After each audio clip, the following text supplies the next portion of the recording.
Positivos e positivas, começando mais um episódio do Positivamente. Muito feliz e pedindo ao Senhor para que Ele use este momento para transformar vidas, para edificar a sua casa, para edificar a sua vida, para que você possa ser transformado por tudo que seja falado aqui neste lugar. Mais um dia ao lado do meu amor maravilhoso. Te amo, amor. Também te amo. Que bom, né?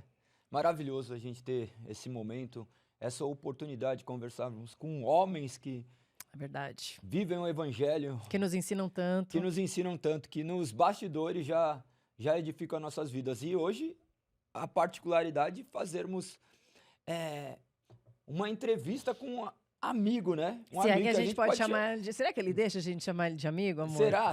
Vamos ver. Mas olha que legal. É só isso que nos motiva, né, a estar aqui, falarmos do reino e com pessoas Verdade. que propagam o reino, que vivem o reino. Hoje nós estamos com um grande amigo, irmão, César Cavalcante. César com S, tá? Então aí o problema dele tá nesse César com Nossa, S. eu nem sabia que era César Quando com você vai, S. César Cavalcante. Tinha um César que era um do Aqui Agora. Era até meu amigo, lutava judô. Aham. César Cavalcante.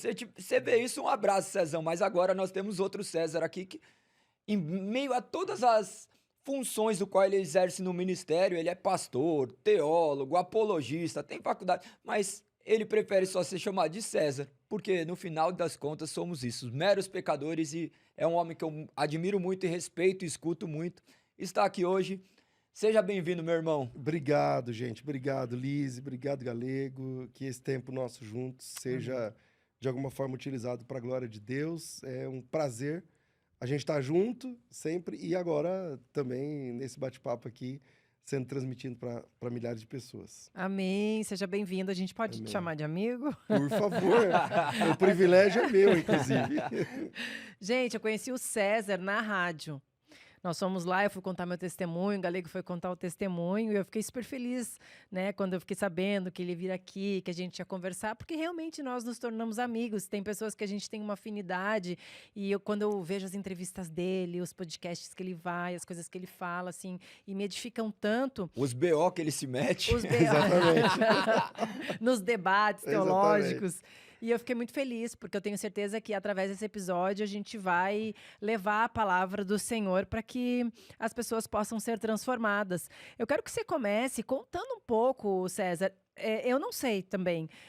Como foi a sua conversão? Você nasceu num berço evangélico? Você se tornou depois? Como foi? Então, eu não nasci na igreja evangélica, eu não era evangélico. Eu venho de uma família onde, quando eu nasci, né, o meu pai era pai de santo. Nós éramos do baixo espiritismo, né, e, e, e da Umbanda. Então, eu cresci na minha vida, primeira infância, tal, pequenininho, tal, cresci no centro, né, e esse era o meu contato com religião.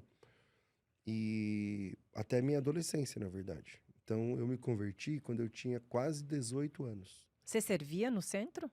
Ah, meu pai era eu vou chamar de líder, né? Meu pai era o pai de santo principal desse centro que a gente era e tinha umas... Eu não sei se vocês já foram desse meio, mas tinha uns 40 médiums na corrente, mais ou menos, tal.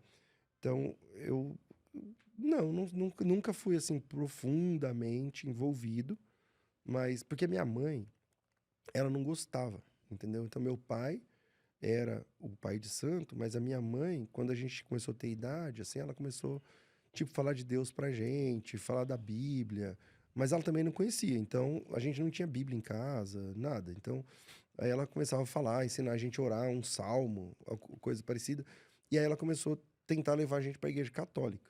Aí a gente ia, às vezes, aos domingos, a gente ia na igreja católica. Às vezes meu pai ia, geralmente não ia.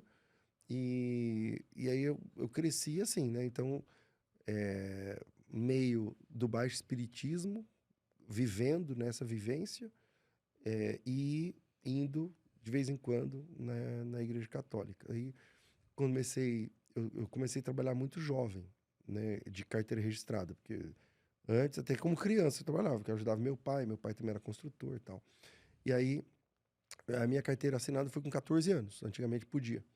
E não era jovem aprendiz, nada, é trabalhar normal mesmo. Aí eu comecei a trabalhar, primeiro no mercado, depois comecei a trabalhar numa gráfica. E nessa gráfica eu trabalhei até eu chegar a 18 anos, eu não lembro exatamente. Então, e quando eu estava na gráfica, eu comecei a ser evangelizado por um amigo, um cara que eu era ajudante dele lá na gráfica. E ele começou a pregar para mim. Eu não gostava, tal, porque eu não sei por que razão exatamente, mas pelo menos essa é a experiência que eu tive. Se alguém pertence a um candomblecismo, a um bandismo e tem uma experiência diferente, eu respeito. Mas na minha experiência, a gente não gostava de evangélico, entendeu? Tipo na escola, eu era moleque, a menina lá é evangélica, o cara é evangélico, eu já nem fazia questão de conhecer ele, ficar perto e tal. A gente não gostava. E aí, E por quê? eu não sei. A gente não, eu falava que os evangélicos eram tudo... A experiência que eu tinha é que, esses caras tudo louco, tudo bitolado, tudo tal, fanático e tal. Então, a gente não gostava, eu não gostava. E esse cara, ele era evangélico. E aí, então, por ordem natural das coisas, eu já não conversava muito com ele. Depois ele foi conversando comigo e tal, não sei o que, a gente foi, viramos amigos. Eu falei, pô, esse cara é da hora, ele é muito legal e tal. E aí ele que pregou pra mim. E ele ele pregou pra mim, sem eu ir à igreja nenhuma vez, eu nunca tinha ido numa igreja evangélica, 1 ano, mais ou menos. 1 ano. Então, todo dia ele pregava pra mim, porque a gente almoçava junto. Então, o tema era falar da Bíblia. Então, E não te conflitava? Porque do que você vivia em casa e os aprendizados que então você estava nessa tendo com fase, ele? eu já era jovem. E aí, jovem, você sabe. Então, eu já não frequentava centro nem nada. E na igreja católica, eu nunca me batizei, nunca fui, nunca... Eu frequentava muito de vez em quando. No ano, eu ia a 4 missas, sei lá, alguma coisa assim. Então, eu não tinha, assim, uma espiritualidade real, entendeu? Cria em Deus, que Deus existe, não sei o quê, não sabia rezar, não sabia orar e tal. Sabia a reza básica, né? Então, era isso aí que eu tinha. Então, quando ele começou a falar de Jesus para mim, eu comecei a gostar dele como pessoa, e o meu desafio era falar, mano, vou abrir o olho desse cara, esse cara tá numa furada. E aí eu comecei Tá bitolado. eu comecei a tentar mostrar erro na Bíblia para ele, só que eu nem tinha Bíblia. Eu comecei a falar umas coisas sem pé nem cabeça, né? Falando coisas que quem não conhece a Bíblia fala. E aí, ele me deu uma Bíblia. Uma Bíblia não, ele me deu primeiro um Novo Testamento, aquele cinza, pequenininho. Dos Gideões, né, pai? Dos Gideões Internacionais. Aí eu falei, bom, isso aqui já dá para trabalhar. Eu nem sabia o que era Antigo e Novo Testamento, nem nada. E aí eu começava a ler aquele texto com a ideia de tentar pegar ele, né? Falar, isso aqui é uma furada. Você já era apologista. Exatamente. Só que ele era muito bom de Bíblia, cara. Ele era muito bom de Bíblia. Então eu ficava 2, 3 dias bolando uma pergunta, e quando eu chegava na hora do almoço que eu fazia a pergunta, ele tinha a resposta em 5 minutos. E já destruía, né, o assunto. E foi quando ele me convidou para ir à igreja. O nome dele é Dorival, hoje ele é pastor. Ele não era pastor, ele era diácono. E aí, eu nem sabia o que era um diácono, né? Não sabia nada. E aí, eu fui à igreja a primeira vez e eu gostei. No primeira vez. Eu sou do sul mato-grossense, numa cidade chamada Três Lagoas. E eu não sabia uma coisa que é interessante, que me chamou muita atenção. Primeiro, eu não sabia, eu fui a igreja dele era a Assembleia de Deus, então eu me converti nessa igreja. E eu não sabia que dentro da igreja tinha, tipo, uma banda tocando. Eu cheguei lá, tipo, tinha uma banda, mano. Tipo, 40 pessoas, 30, eu não sei quantas. Tantas pessoas, assim, e com, sabe? Diferente do que é hoje? Ainda tem, mas é que lá no Mato Grosso do Sul, não existia isso. Tipo assim, você via uma banda tocando no aniversário da cidade, entendeu? Ah, sim. Era uma coisa, assim, muito surreal. Era raro, né? Aí eu falei, cheguei lá, porque uma banda, o cara tem saxofone, trombeta, sei lá o nome, corneta. Era uma trompete, congregação ou não? Era Não, uma era uma sede. assembleia. Era uma sede da Assembleia de Deus. Ah, da Assembleia, tá. Porque normalmente, quando começa esse monte de instrumento, nós sabemos que a congregação que... Congregação e Assembleia. Assembleia de Deus também. A Assembleia de Deus agora migrou um pouco para orquestra e tal. Aham. Eu ainda prefiro a banda, porque isso foi muito cativante, assim, para mim. E então eu gostei, cara. Eu achei legal, tá? Mas, sabe, não queria dar o braço a torcer pra ele e tal. Então eu comecei a frequentar a igreja aos domingos. Eu acho que eu fui uns 4 domingos, assim, sem me decidir mesmo. Quando alguém perguntasse, eu falava, não, eu não sou nada, tal. Mas lá dentro eu tava gostando muito já. Até que eu me decidi e eu comecei a falar que eu era evangélico. Meu Deus, mas então foi muito rápido, porque 4 cultos, 4 domingos, ele já se decidiu, foi rápido. Em um mês. Ele tinha ficado 1 ano pra ir 4 vezes na. Em um mês, foi rápido. Exatamente. Foi, assim, uma transformação, cara. Mas aparentemente é rápido, né? Mas tinha esse um ano semeando Exatamente. o amigo ali, Sim. né? Regando É bambu, ali, né? tá, É bambu. exatamente. Crente tem que ter a técnica do bambu. Você vai semear, você não vai ver Você crescimento não vê nenhum. nada. Na hora que você depois vê, rapidinho. cresce Exatamente. muito rápido. Então eu tive essa experiência e aí quando eu comecei a me autodeclarar cristão, aí foi muito rápido, cara. Essa igreja que eu participava, Liz, ela tinha sido dividida. O pastor, antes de eu me converter, o pastor anterior tinha, saiu com todo mundo e ficou só um pouquinho lá na igreja. Quantos anos atrás? Isso foi há 28 anos atrás. 28 anos atrás. Então é outra época, né? Pensa É. que nós temos mudar muito rápido as coisas, né? É. E aí, como a igreja tinha passado por uma experiência de divisão, ela estava pequena. O prédio era grande, mas tinha pouca gente. E como a referência que eu tinha antes era a igreja católica, pelo menos aqui eu fui poucas vezes, não enchia, então para mim estava tudo bem. Então eu estava lá, a banda tocando, eu chorando com a letra da banda e tal, e a igreja estava triste, porque tinha dividido, entendeu? E para mim eu estava numa maior maravilha ali, aquele primeiro amor e tal. Só que eu não entendia essa questão de que a igreja tinha passado por uma experiência de divisão e tal. E é por causa desse problema, eu comecei a ser útil na igreja local. Tipo assim, o grupo de jovens tinha 8, 10 jovens, né? E aí eu cheguei para fazer parte do grupo. Logo eu estava liderando o grupo. A escola dominical, logo eu comecei a dar aula na escola dominical. Faltava material humano. Era a necessidade, né? Isso, E a você necessidade também do estava aprendendo, tinha sede por aprender. Isso. Eu tinha muita sede Mas olha que legal, eu acho que a chave foi assim. Esse cara que pregou pra mim, o Dorival, se ele estiver assistindo, beijão, Dori. Esse cara que pregou pra mim, ele era um cara que gostava muito de estudar a Bíblia. Gosta até hoje. Gostava muito de estudar a Bíblia. Por isso ele conseguiu pregar pra mim em um ano. E aí a gente passava a tarde do sábado estudando a lição do domingo. E eu sabia que ele fazia isso durante esse ano que eu nem era crente. Porque eu falava assim, então eu vou na sua casa, tá? Eu falava, sábado eu não posso. Por quê? Não, eu vou estudar a Bíblia. Ele falava. Eu falei, caramba, esse cara, que tanto ele estuda a Bíblia? Não é um livro só a Bíblia. Por que ele tem que ficar estudando o dia inteiro, todo sábado? E aí, eu sabia que ele fazia isso. Eu não sabia o que era uma escola dominical. Eu não tinha noção do que é uma escola dominical. E aí eu falei pra ele, nesse processo que eu fiquei 4 semanas, sem me decidir como cristão, sem assumir que eu era crente, nesses 4 sábados, eu estive na casa dele estudando a Bíblia. Então eu ia lá, a gente estudava a lição do domingo. Só que eu não ia no domingo na escola dominical, eu não era crente, eu só ia no culto, como visitante.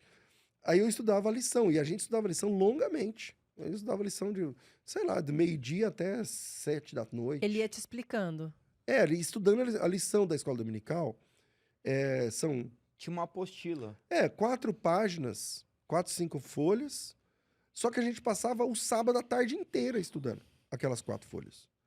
Então eu chegava no domingo, se eu não era crente. Você já podia dar aula. Eu podia dar aula daquele assunto. Então, por exemplo, a primeira escola dominical que eu lembro, que eu fui, porque eu comecei a estudar antes, eu queria, então, como é que é essa tal da escola dominical? Eu nunca vi. Aí ele falou, não, vem na escola dominical. Aí eu me converti no domingo, no outro domingo eu fui à escola dominical, pela primeira vez. Aí ele me deu uma lição, uma Bíblia, de verdade agora, uma Bíblia mesmo. Aí tá. Aí eu fui pra escola dominical, galera. Eu cheguei lá, de verdade, eu tava mais afiado que o professor. Por quê? Porque nós passamos o sábado... Não é que eu era bom de Bíblia, nada. É que nós passamos o sábado inteiro malhando aquele assunto. Se você gastar tempo nisso, vai Que ficar bom. legal, olha que Exatamente. maravilha. Aí quando eu cheguei lá na escola dominical, o professor falava lá e o Dorival dava aula, mas ele dava aula em outra turma. Ele era dos adultos e eu era dos jovens. Aí chega lá o irmão do jovem lá, né, esse texto aqui, não sei o quê. Aí eu levantei a mão e falei, não, tem esse texto que fala assim, assim, assim, que completa e tal. Aí os caras me olhando, falaram, mas esse cara não se converteu agora? Ele não tava no espiritismo há pouco tempo? Exatamente, entendeu? Então foi por aí, cara. Minha experiência na fé começou assim. E como foi dentro da sua casa, pro seu pai, pra sua mãe, eles aceitaram tranquilamente? É assim, o meu pai, quando eu me converti, ele já tinha parado com o centro. Graças a Deus. Mas ele nunca tinha ido à igreja, nem nada. E permanecia aquela ideia que meu pai não gostava de crente, né? Não gostava de crente, assim. Eu tenho uma memória afetiva sobre isso, que eu tô me lembrando agora. Uma vez, um cara, eu imagino, né, que o cara parou e foi pregar pro meu pai. Eu devia ter uns 10 anos, talvez antes, uns 9 anos de idade. Era um sábado ou um domingo, dia que estava todo mundo em casa. E eu tava lá dentro, brincando, talvez, tal. E começou uma gritaria lá fora. Meu pai era um cara muito nervoso, muito bravão, tal. E quando nós chegamos lá fora, o meu pai tava com o cano do revólver dentro da boca do cara. Meu Deus. Segurando o cara aqui com o revólver dentro da boca dele. Era exorcismo? Falando assim, não, porque acho que o cara foi pregar pro meu pai. Esse cara é vivo, eu conheço, quando eu vejo, vou a Três Lagoas, eu vejo ele. Eu acho que ele foi pregar pro meu pai, falou com meu pai pro inferno, alguma coisa assim. Meu pai não gostou muito daquela ideia e começou a ter uma discussão. Meu pai não concordou com a ideia e aí começou a ter uma discussão. E quando nós chegamos lá, ele tava com a arma dentro da boca do cara, de verdade, machucou, sim, saiu sangue e tal, e todo mundo. E deixa disso, a turma do deixa disso, pelo amor de Deus, que vai fazer uma desgraça, isso aqui, tal. Eu era jovem, eu era criança. Então, quando eu comecei a igreja, meu pai primeiro não gostou, porque ele viu que eu estava indo aqueles domingos, ele não gostou. E aí, no dia que eu decidi mesmo, que a Assembleia de Deus pergunta quem quer aceitar Jesus, levanta a mão, vem aqui na frente, vamos orar. E aí eu fui. E na minha cabeça, é assim, cara, a partir de hoje, então, eu sou crente de verdade. A partir de agora, começou. Tipo, domingo passado, não, eu sou um cara que tava estudando, tava vendo... Depois de 4 domingos, você... aí... Você tava ficando, daí você iniciou o namoro. Aí eu comecei a oficializei, namoro. exatamente. Aí eu voltei falando com o Dorival, falei, mano, meu pai vai me colocar pra fora de casa, certeza. Ele tinha arma ainda? Eu acho que tinha. Ele falou assim, vou chegar em casa e já sei o que acontece. Aí eu falei assim, meu pai vai me colocar pra fora. Aí ele falou, não. E o Dorival era recém-casado. Ele falou assim pra ele, não, se ele te colocar pra fora, dorme aqui em casa. Dorme no sofá e vamos ver o que a gente faz, pô. Não vamos, a Bíblia fala isso mesmo, que vai ter perseguição, tudo bem. Aí beleza, aí eu cheguei em casa e falei, mano, já vou dar a letra, já vou chegar lá e vou falar assim, pai, sou crente agora, tal. Porque ele vai saber, é a cidade pequena. Aí foi dito e feito, eu cheguei lá e falei, pai, é o seguinte, tem uma coisa pra te falar. E é importante. Aí ele desligou a TV. Aí ele falou assim, então fala. Eu falei, o pastor, você sabe que eu tô indo na igreja, né? Ele falou, sei. Eu falei, então, o pastor tá perguntando lá, todo domingo ele pergunta quem quer ser crente, não sei o que lá. E hoje eu falei, põe meu nome aí. Aí ele falou assim, mas como? Eu falei, o pastor perguntou, eu levantei a mão, fui lá na frente, orou. Ele falou, oraram por você? Eu falei, oraram. Aí, e eu já esperando o que ele vai falar. Aí ele falou assim pra mim, hoje você tomou a melhor decisão da sua vida. Meu Deus. Eu falei, eu tive essa reação. Eu falei, que bom que o senhor acha isso e tal. Ele falou assim, essa igreja que você está frequentando, eu frequentei quando eu era jovem. E o meu pai dirigiu essa igreja. Eu não sabia. Você nem sabia que seu avô tinha dirigido a igreja. Não. Eu sabia que meu avô era crente. Só que meu avô morava em São Paulo. E eu lá no Mato Grosso. Na minha vida eu tinha visto meu avô umas 3, 4 vezes. Então, quando meu avô vinha pra cá, pra nossa cidade, eu sabia que no domingo meu pai levava ele e minha avó na igreja. Eu sabia que meu avô era crente. E ele tinha raiva de crente, o seu pai, mesmo sabendo que os pais dele eram crentes. Meu pai tinha raiva de crente porque quando ele era jovem, ele foi excluído injustamente da igreja. E eu descobri isso no dia que eu me converti. Olha isso. Nesse dia que eu cheguei em casa e falei, pai, sou crente, não sei o quê.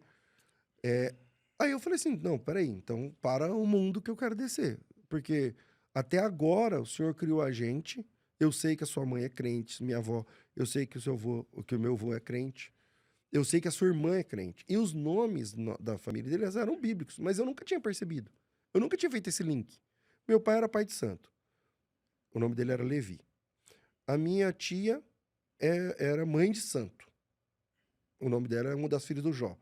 O meu outro tio era pai de santo. O nome dele é Eliseu. Eu nunca tinha feito esse link. Gente, mas e O nome todos do que... outro, que foi até assassinado por ter entrado numa briga no meu tio, minha família era meio valente, era Daniel. Só que eu nem sabia que esses nomes eram bíblicos, entendeu? E todos os filhos foram pro outro lado, diferente dos pais. É. Por Olha. quê? Porque a igreja, à época, era muito rígida, Liz. Muito rígida. Então, por exemplo, eu tenho uma tia que ela foi excluída. Na época eu não falava disciplina. Falava excluído. Fulano, você está excluído. Porque a minha tia andou de bicicleta. Não podia. Meu Deus. Menina Aonde tinha tá que isso na andar... Bíblia? Em lugar nenhum. Não, mas nós Menina estamos falando tinha de que andar- 28 anos atrás, né? É Não, no caso da minha tia, mais, né? É. Isso quando eu me converti, minha tia O já era cristianismo adulta. é muito recente. Eu tô no falando de nosso país. 40 anos atrás. Quando- Então, a menina tinha que andar de bicicleta na garupa de lado. Porque ela não podia ter calça. Como que ela vai de Ai, vestido andar de gente, bicicleta? entendi. Entendeu? Então, meu pai foi excluído por uma bobagem. Umas bobagens, De assim. adolescente. Qual foi a bobagem, você pode? Nesse dia ele me contou. Eu falei, "Não, eu quero saber tudo." Aí eu conversei umas 2 A horas com gente meu também, pai. pô. Foi uma das melhores que eu nunca... Eu fiquei de boca aberta nesse dia. Porque eu não sabia nada disso. Aí eu falei, pai, mas peraí, por que você não vai na igreja então? Vamos comigo domingo que vem. Ele falou, nunca mais eu pisei lá. Eu falei assim, mas por quê? Ele falou assim, quando eu tinha, eu não lembro agora, 15 anos, 16 anos, adolescente, jovem, acho que 15, 16. Quando eu tinha tanto, ele falou, eu era batizado, lá tem uma banda. Eu falei, tem. Ele falou, eu tocava nessa banda. Eu falei, você tá de brincadeira. Ele falou, quando ele tinha 16 anos, mais ou menos, era um culto de semana geralmente vai poucas pessoas, eles chamavam antigamente culto de doutrina, culto de ensinamento. Ainda chamam, né? Algumas Ainda chamam. chamam. Aí o pastor falou assim pra ele, Levi, fica de pé. Ele olhou, ele tava lá na banda, num lugar, ficou em pé. Você tá excluído. Aí ele falou, por quê? Mas o que eu fiz? Se bem que adolescente tem muitos motivos. Aí ele falou assim, mas o que eu fiz? O que caiu? O que apareceu? Qual aí? que você descobriu? É, o que você descobriu? Aí o pastor falou assim, porque você tem vergonha de ser crente. Ele falou, eu? Por quê? Ele falou assim, porque eu falei paz do Senhor pra você e você fingiu que você não viu. Ah, não, gente. Aí ele Não falou é assim, possível. quando foi isso? Ele falou assim, você não foi tal dia, tipo ontem você não foi comprar pão tal horário na padaria, não sei o quê? Ele falou, não, fui. Ele falou, então, você não estava assim? Então, tava. Ele falou, então, eu passei por você, eu te cumprimentei e você fingiu que você não me viu. E o meu pai, eu sou desse jeito, é muito capaz eu estar andando na rua, você falar comigo e eu não te ver, porque eu ando com a cabeça em outro planeta. Você? Eu. Eu também sou assim. Eu sou Tô assim. me imaginando uma pessoa passar por mim. eu não- Aí o pastor cumprimentou, ele não cumprimentou. E aí ele falou, tinha umas meninas, não sei o que, lá perto. Ele falou assim, você fingiu que você não é crente. Você tem vergonha de ser crente. Então você não serve. Você tá excluído. Ele falou, mas eu não te vi. Viu? Você viu e fingiu que não viu. E aí ele falou, e aí quem tem poder? O pastor. Aí o pastor excluiu meu pai. E era a época, segundo meu pai, de carnaval. Meu pai saiu dali. Falou, mano, eu tô aqui na terça-feira de carnaval. Eu tô aqui na igreja. Ah, que Aí eu pena, vou ter que... Ele atender saiu a dali, pessoa. mas a cabeça não era convertido. Ele saiu dali e já foi ferver no carnaval. Ele falou, dali eu saí, já comprei cigarro. Meu pai fumou até morrer. Daí eu saí, comprei cigarro, fui pro carnaval, que os caras da escola chamando, não sei o que, não, eu sou crente. Foi lá, ferveu, acabou, nunca mais. Ele falou, hoje, aí nós fizemos a conta, fazia tipo 30 e tantos anos daquele fato, que ele não pisava numa igreja evangélica. Como que você entende isso, César? Eu não posso, embora eu entenda que é um erro da liderança, da estrutura, da religião, da igreja como um todo, mas eu não acho que o meu pai era indesculpável, porque não havia conversão nele também. Porque se hoje eu sou pastor de vocês, por exemplo, aí eu escurraço vocês da igreja indevidamente, injustamente, por causa disso você vai perder a fé? Se você perder a fé por causa disso, é porque você está olhando para o homem. Entendeu? Então, não havia... Mas você acha que um adolescente de misto de- 16 anos tem esse entendimento? Quando a Bíblia... Se para o adulto já é difícil, imagina para o adolescente. Essa Bíblia que está aí em cima foi traduzida por João Ferreira de Almeida. Quando ele começou a traduzir a Bíblia, ele tinha 14. Ai, gente. Entendeu? Então, o que falta é conversão. Se há conversão real, e aí você fala assim, eu sei que o podcast de vocês alcança milhares de pessoas. Então, o pastor César está falando que então a gente tem que engolir sapo mesmo. Não estou dizendo isso. Estou dizendo que se você tem uma vida com Deus, e isso que aconteceu com meu pai, não era o bastante para tirá-lo da fé. Entendeu? Sim. Então, tem os dois problemas. Tem o erro da igreja, do pastor, da estrutura, da religiosidade, é meio farisaísmo. Isso é um erro. Isso tem de ser tratado. Agora, tem o outro erro, que é a falta de raiz da pessoa. Então, você acha que as pessoas que se, entre aspas, se desviam hoje é porque nunca se converteram? Essa pergunta é muito complexa e muito boa. E eu não tenho essa resposta. Mas lá em Hebreus capítulo 12, fala assim, olhando para Jesus, o autor e consumador da fé. Autor. Autor é aquele que, antes do fato, desenhou o que ia acontecer. Ele é o autor. E ele é o consumador. Toda a nossa fé se consuma no sacrifício de Cristo. Ele é o autor e consumador. A Bíblia diz que a gente tem que olhar para Jesus. Se você olhar para mim, eu vou errar, e quando eu errar, você vai cair. Entendeu? Então, se a gente estiver olhando para Jesus, independente do... Eu posso te humilhar aqui, ou em qualquer lugar, te pôr para fora os chutes. Isso não será o bastante para te afastar de Cristo. Porque se a sua fé estiver firmada nele, você vai entender que aquilo que eu fiz tem a ver com uma deficiência minha. E não tem nada a ver com o Cristo. Por isso que a Bíblia fala que nós temos que meditar dia e noite na palavra sem cessar. O que eu entendo disso, César? Se a gente não tiver dia e noite na palavra mesmo, por isso que muitas pessoas chamam nós de habitolados, né? De bitolados. Bitolados, porque a gente mergulha de fato. Eu vou, às vezes, na igreja no domingo, mas eu saí, tenho uma vida aí... Aquilo que se passa na sua vida, as traições, os golpes, eles te deixam com traumas tão profundos que quando você vê alguém lá te traindo na igreja, seja o pastor, vou usar a palavra traindo, mas a pessoa que te escorraça, você trata todo mundo como ser humano e perde a fé. Então, é a lógica. Eu não sei se eu vou me fazer entender. É até difícil falar de perder, né? Então, ele vai entrar nessa eu questão. não sei se eu vou me fazer entender. É a mesma lógica para a pessoa que comete suicídio. A pessoa que comete suicídio, eu quero me matar, eu vou me matar. Não é que eu não quero morrer. Mas eu tô tão desiludido com as pessoas... A única coisa que pode ser... Que eu vou me anular. Eu vou me anular do jeito que eu... pra eu não...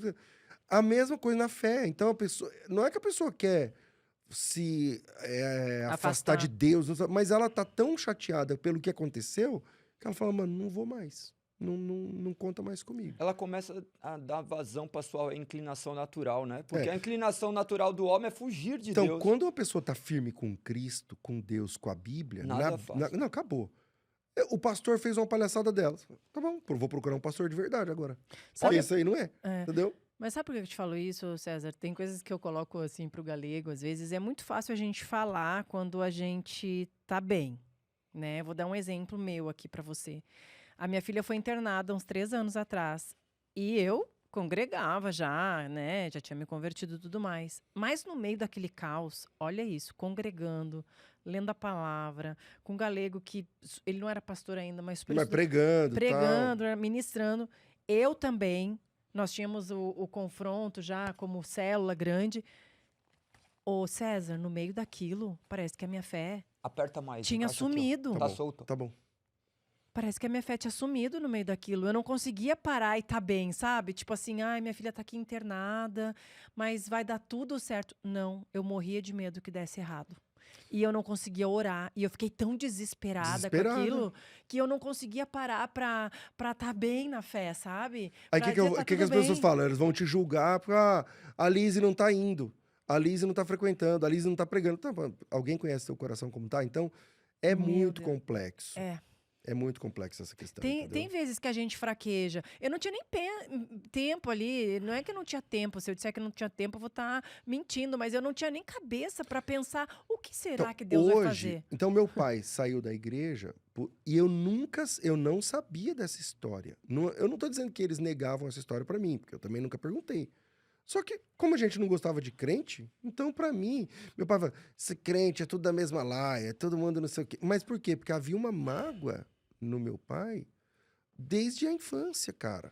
Entendeu? Aí quando eu fui perguntar pros meus primos, a minha tia, irmã do meu pai, ela tem 3 filhos, 2 gêmeos. Esses 2 gêmeos se converteram antes de mim. E aí eu parei também, me afastei deles, porque eles viraram crente. Falei, o Marcos e o Marcelo viraram crente. Então, tal. Aí quando eu me converti, eu me aproximei desses meus primos, o Marcos, o Marcelo e o Anderson, que também se converteu depois.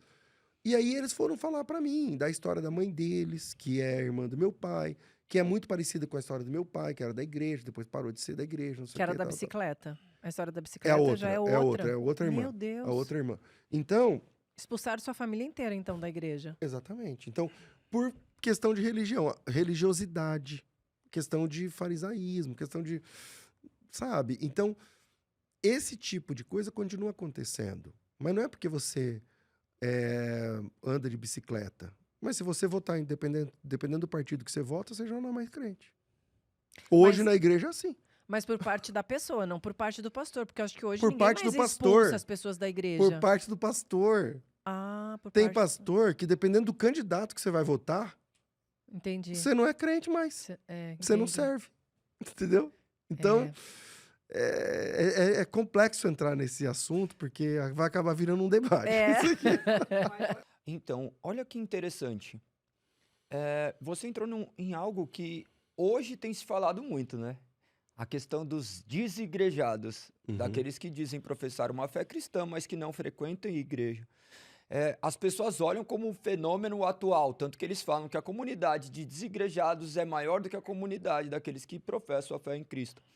Como você consegue enxergar isso, já que a sua particularidade já é sedimentada quanto a essas experiências, já que você viveu, e você consegue ter uma visão macro, assim, devido a todo o seu estudo e o meio que você está inserido? Cara, eu acho assim, Galego, se você pensar profundamente esse assunto, não existe desigrejado. Por quê? Se você se converte, você é a igreja. Então você faz parte da igreja. Não tem outro povo. Tem a Mesmo não igreja. indo em nenhum templo. Então, ir a um templo, ser pastoreado, ser discipulado, ser acompanhado, ser ensinado, participar da ceia, não sei o que lá, são etapas naturais de quem se converteu. Não tem como você... Por exemplo, vamos lá, uma pessoa se converte sozinho? Se converte. Aconteceu com o apóstolo Paulo. Quem que pregou pro Paulo? Jesus. Tá. Mas no day after desse relacionamento, aonde o Paulo foi? Lá para Jerusalém. Chega lá e fala, onde que é a igreja? Como é que é? Ó, eu era assim, tal, agora eu tô... Então você procura. Então eu não concordo, eu não quero que meu viés pastoral fale mais alto aqui. Mas, por exemplo, desigrejado significa o quê? Você é contra a igreja institucionalizada? Eu sou contra a igreja institucionalizada. Tá bom, você é a favor do quê? Você é batizado por quem? Como? Você é pastoreado por quem? Como? Você congrega onde? Como? Como é que você participa da Eucaristia? Como é que você participa da ceia? Como é que você mantém a sua comunhão? Como é que você serve? Porque é na igreja, é na comunidade que você ajuda e é ajudado. Que você aprende com os erros dos outros e os outros têm a oportunidade de aprender com os seus erros. Então, Sim. se eu abro mão disso, então eu não sei se dá para chamar de irmão. Porque hoje em dia a pessoa diz, eu não preciso me batizar para tomar ceia. Eu não preciso me batizar para ser crente. Eu não preciso congregar. Eu não preciso... Então isso é o quê? Então, não dá para chamar de... Existe vida fora do corpo, existe membro que está fora do corpo de Cristo. Isso daí é muito importante se falar, porque hoje nós criamos milhares de subdenominações cristãs, vamos dizer, que desinstitucionalizadas. E automaticamente, quando você começa a seguir tudo isso, é necessário formatar uma igreja. automaticamente vai cair nisso. Não tem como um grupo se e aí- reunir. exato. Então, você se reuniu?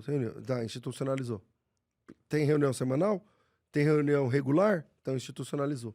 Então, as pessoas dizem, eu sou contra a instituição. Bom, quem fundou essa instituição? Foi Jesus Cristo. Quem mandou se reunir regularmente? Foi Jesus Cristo. Então, acho que é uma bobagem, uma bobeira, né? Muito grande. Se colocar dessa forma. Eu não acho que eu tenho que ser... recentemente, eu estou na minha cabeça fresca aqui, uma pergunta que veio no programa dizendo assim, a pessoa que não é batizada, ela pode participar da ceia? Aí todo mundo, na minha opinião, eu acho que pode, porque Jesus não pergunta se os discípulos eram batizados ou na igreja cristã, evangélica, sei lá. Tá bom. Aí a minha cabeça já pensa assim, peraí, tem como ser crente sem ser batizado? Na minha cabeça, não. Porque você pode... você não é batizado. Então o que você é? Você é um cara que frequenta a igreja de vez em quando, igual eu tava indo naqueles 4 domingos. A partir do momento que eu decido e que eu falo assim, não, Jesus Cristo é meu salvador, para quem perguntar agora, ele é meu salvador. Eu não sou perfeito, tal, mas ele é o meu Senhor, ele é meu salvador. O que eu faço para colocar meu nome aí? Qual é a resposta bíblica? Se batiza. Você crê? Creio. Você se arrependeu dos seus pecados? Me arrependi. Jesus Cristo é seu salvador pessoal? Qual o próximo passo? É me batizar. Então, não dá para chamar de irmão uma pessoa que não é batizada. Com todo respeito, você que está acompanhando a gente não é batizado. Tá bom, então você é um frequentador de igreja, você é um cara que vai lá à igreja de vez em quando, você gosta. Não se decidiu. Gosta do pastor, gosta da pregação, do louvor, gosta de alguma coisa lá na igreja. Mas a partir do momento do batismo, o rito de iniciação no cristianismo se chama batismo. Se você não é batizado, não dá nem para te chamar de irmão. A comunidade da fé se realiza a partir do rito inicial. Se eu não participei no rito inicial, eu nem sou crente, cara. Eu E só é sou um desse cara pressuposto que parte a ceia do Senhor. E isso daí causa muita discussão, porque daí, no sentido de querer agradar todo mundo, acaba desagradando aquele que instituiu essa forma de se reunir, né? Exatamente. Em falar em agradar todo mundo, tem uma pergunta, César. Como você lida com as pessoas que você convive e que não são crentes e que têm ou que até frequentam a igreja, mas que você vê que não tem uma vida conforme a Bíblia nos ensina a ter? Como você lida com essas pessoas? Você chega e fala para essas pessoas, olha, você está andando pelo caminho errado, você tolera, você faz como? Cada caso é um caso para eu não cair naquela vala comum do pastor que excomungou, escorraçou o meu pai, né, e as minhas tias, os meus tios, então primeiro, nós não somos juízes da vida das pessoas, entendeu? Então a pessoa tá lá, ela fuma ou bebe, não sei o que e tal. Então antigamente eu já chegava com a metralhadora, colocava em cima da mesa e dando tiro para todo lado. Aí o galego, por exemplo, vou pegar o galego que nunca fumou nem bebeu. Aí, para dar exemplo, aí o galego é o meu amigo, tal, aí fuma e bebe, e começa, e vai pra igreja, mas não firma, não sei o quê. Então, eu sou juiz da vida dele? Não. Eu já fui juiz da vida das pessoas. Você era assim no início. Porque você vende o que você comprou, cara. Entendeu? Então você entra nesse meio, nessa, como que eu tô chamando aqui de vala comum. Então eu já chegava, você fuma, você bebe. Não, peraí. Existe uma questão muito mais importante. Isso que eu tô vendo é comportamental. Mas existe uma forma só de transformar comportamentos. É conversão. Então não adianta eu atacar o comportamento. Porque o comportamento, ele é inato do cara. O comportamento pode mudar aparentemente, mas a conversão é algo Entendeu? que os olhos então, não podem hoje, eu encontro essa pessoa, por exemplo, é um querido, é um amigo, um familiar. Sim. Então, o que eu vou fazer? Eu vou trazer Jesus da melhor forma possível para essa pessoa. Não importa se ela tá fumando e bebendo, inclusive na minha frente na mesa. Antigamente eu não ficava nessa mesa. Eu nem ficava nessa mesa. Aí agora, eu sou consciente dos meus próprios pecados, da minha própria inclinação, da minha própria luta interna. Mas antes, o farisaísmo não deixa você perceber nem isso. Entendeu? Então, eu vou lá sentar com ele à mesa, ele tá fumando, tá bebendo, tá se drogando, tá fazendo, pintando e bordando. E eu vou lá e falo assim, cara, eu quero falar de um negócio que é para além de religião, velho. não é religião. Esquece, negócio de fumar, beber, esquece isso aí. A questão é o que você ama de verdade. O que está dentro desse coração aí. E aí você vai, aí é a forma eficaz de falar de Cristo. E se aí a pessoa chega e fala assim, mas pra mim Jesus não se importa com isso. E aí entra no terreno fácil, né? Porque se ela fala isso, então ela tem uma própria teologia. E ela vai ter que desconstruir a Bíblia para responder. Não, aí é fácil. Você fala, você acha assim?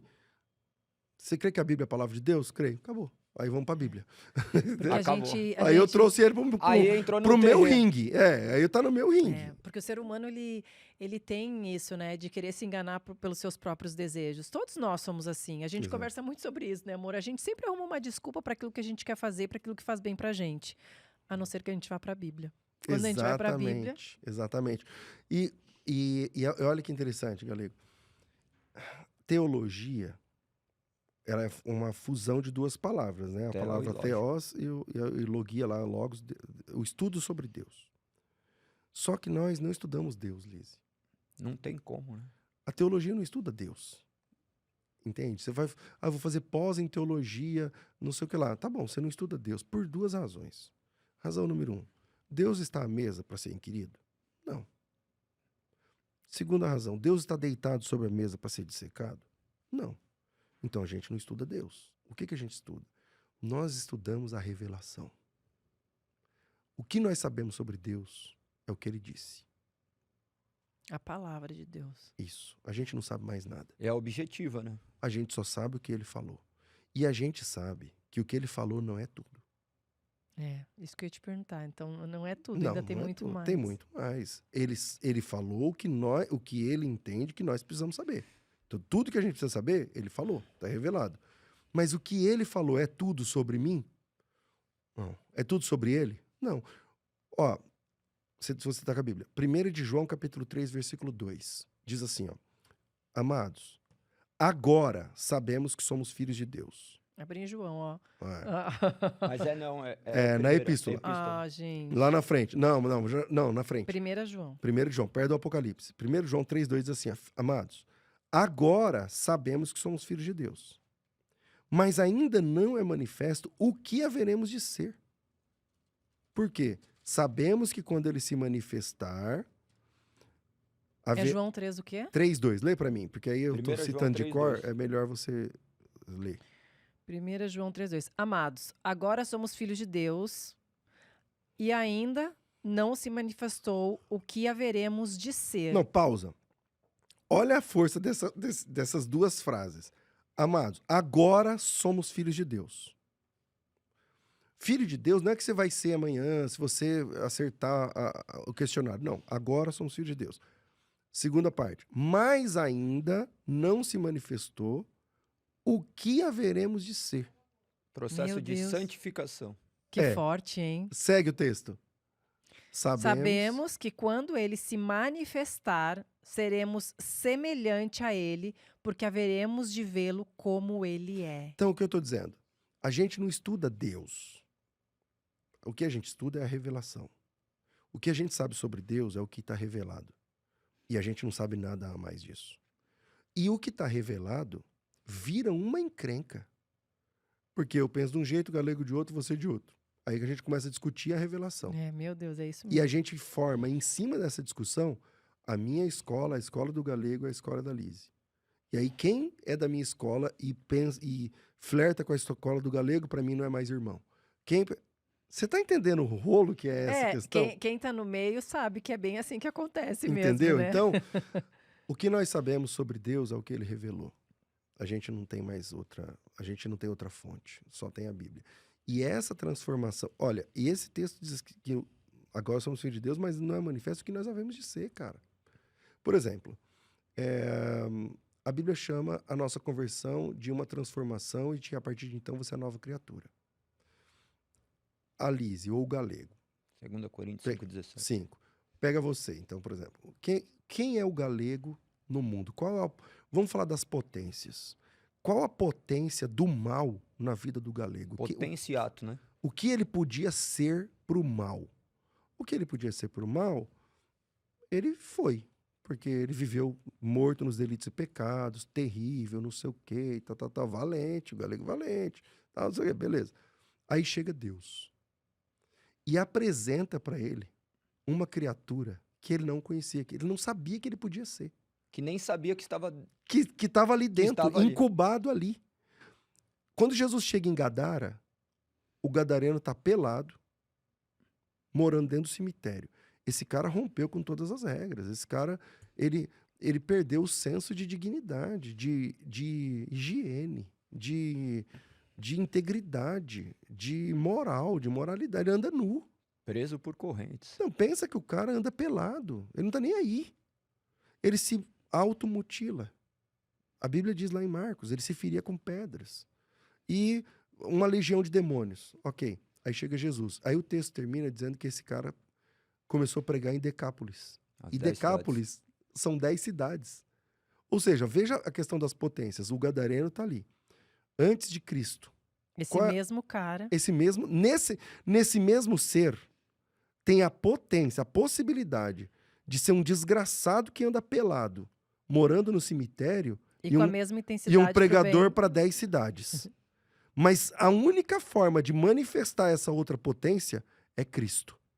Então, por isso ele é uma nova criatura. Meu Deus, Porque que em forte. Cristo, essa nova identidade, esse novo jeito de ser gente, começa a aparecer. E a primeira vez que aparece no caso do gadareno, aqui o cara estava vestido, penteado, em perfeito juízo aos pés de Cristo. Ele não fazia isso há anos. Entendeu? E essa transformação, esse texto que a gente está trabalhando, ela não termina quando você se converte. Essa transformação começa quando você se converte e ela termina na eternidade. Porque a gente estava falando em off antes, né? O galego falou, eu não gosto de escatologia, não sei o que lá. Beleza, tudo bem. Mas a escatologia... Não é o que eu não me não é, debruço. Meu foco de não é o estudo. seu foco de estudo, é verdade. É. Eu não fui feliz, não gosto. Né? Mas veja, na escatologia, a Bíblia diz que nós receberemos o quê? Uma pedra Com nome. branca. Nessa pedra branca vai ter o nosso novo nome. Liz, você nem sabe teu nome. O que Deus começou a fazer na tua vida, você é uma nova criatura. O Brasil conheceu você antes, quando você não servia a Cristo. Agora você é uma nova criatura, você é uma mulher cristã, com outros valores, não sei o que. Ok. Essa transformação que começou há quantos anos na tua vida começou essa transformação? 11 anos. 11 anos. Essa transformação que começou há 11 anos atrás, você não estaria sentado aqui falando da palavra com a Bíblia aberta no seu colo, você não imaginava, há 12 anos atrás, se alguém chegasse em você, 12 anos atrás, eu acho que você era paniquete, não era não?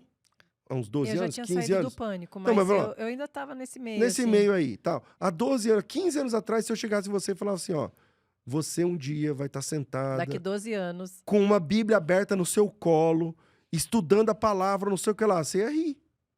Eu ia Você- falar que tá amarrado em nome de Jesus. Você ia falar que tá amarrado.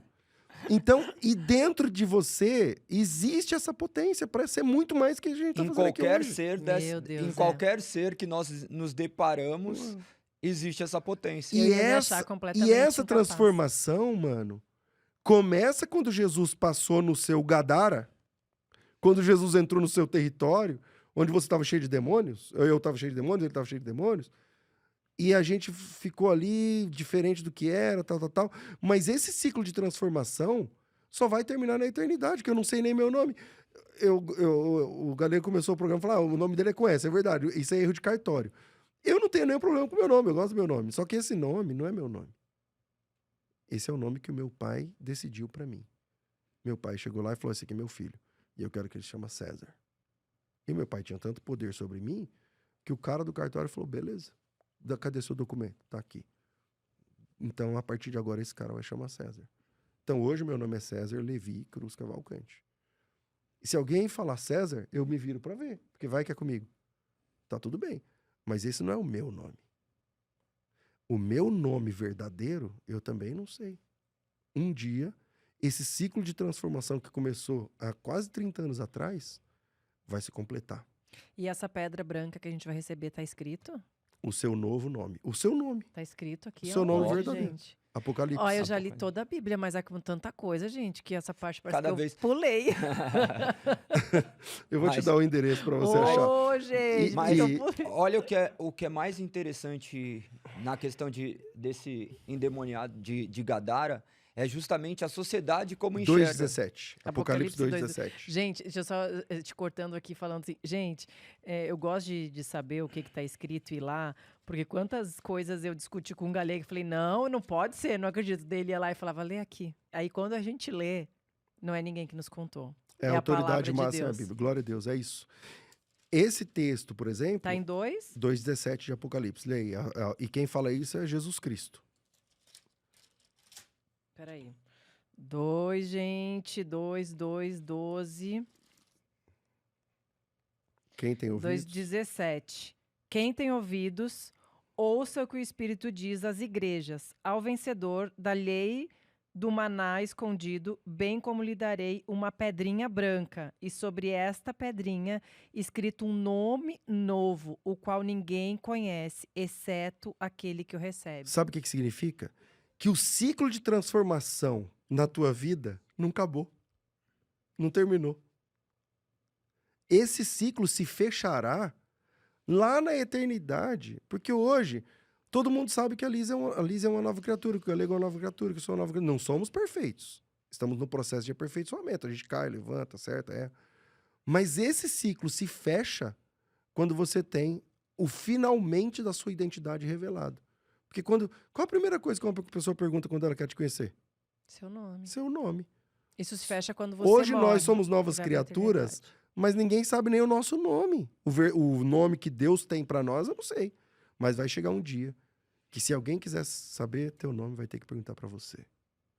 Enquanto esse dia não chega, é aquele texto que a gente estava trabalhando. Amados, agora somos filhos de Deus, mas a gente não é manifesto o que haveremos de ser. Sabemos que quando ele se manifestar, seremos semelhantes a ele, veremos como ele é.